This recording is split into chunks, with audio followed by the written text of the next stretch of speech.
Sunday, which marks the first day of Holy Week, is called Palm Sunday.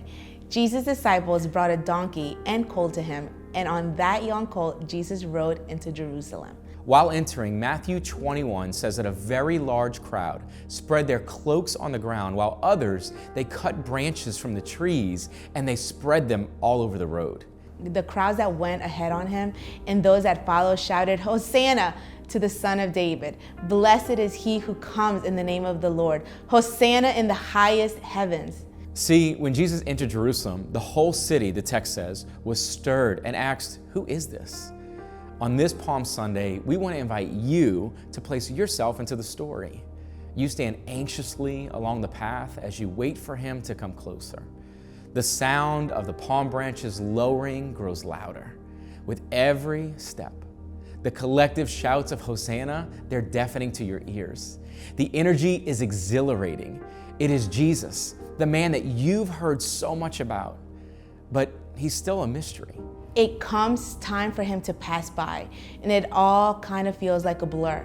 As you lay down the palm leaves, the expectations of what he will do soon rises. You celebrate shouting, "Hosanna to the Son of David," as he moves towards the city of David. Hosanna in the highest, as your expectations height. See, if you live in that time, you expected a violent riot in the coming days. You expected for him to take his rightful place of power.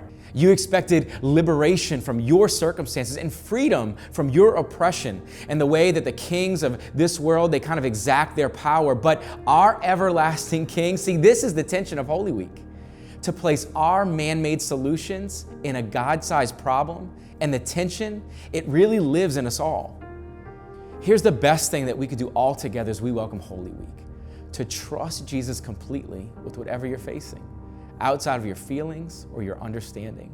To trust completely that he's moving more than your expectations might tell you, and even to lay down those expectations, believing that he is working all things out for us. We don't want you to miss this. You see, you've been called to a set-apart life, and that's what we're going to focus on for Holy Week.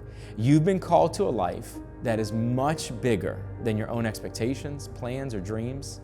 And as this week goes on, it looks less and less like you expected. You see, the week began with glorious shouts, but it ended with just a horrible grief. If there were a verse that profoundly expresses the tension of Holy Week, especially on Palm Sunday, I think it would be this. It'd be Proverbs chapter 3, verse 5, which says, "Trust in the Lord with all your heart and do not lean on your own understanding, because when we lean on ourselves, we're bound to break." This is the tension of Palm Sunday, to trust our own heart.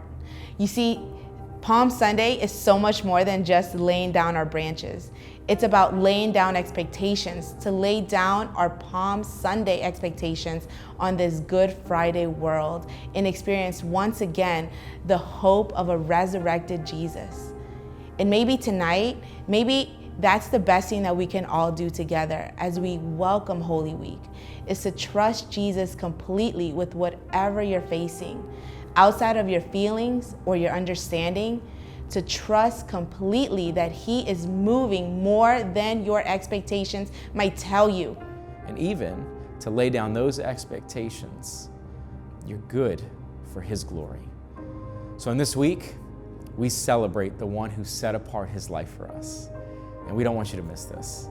You've been called to a set-apart life, and that's what we're going to focus on this Holy Week.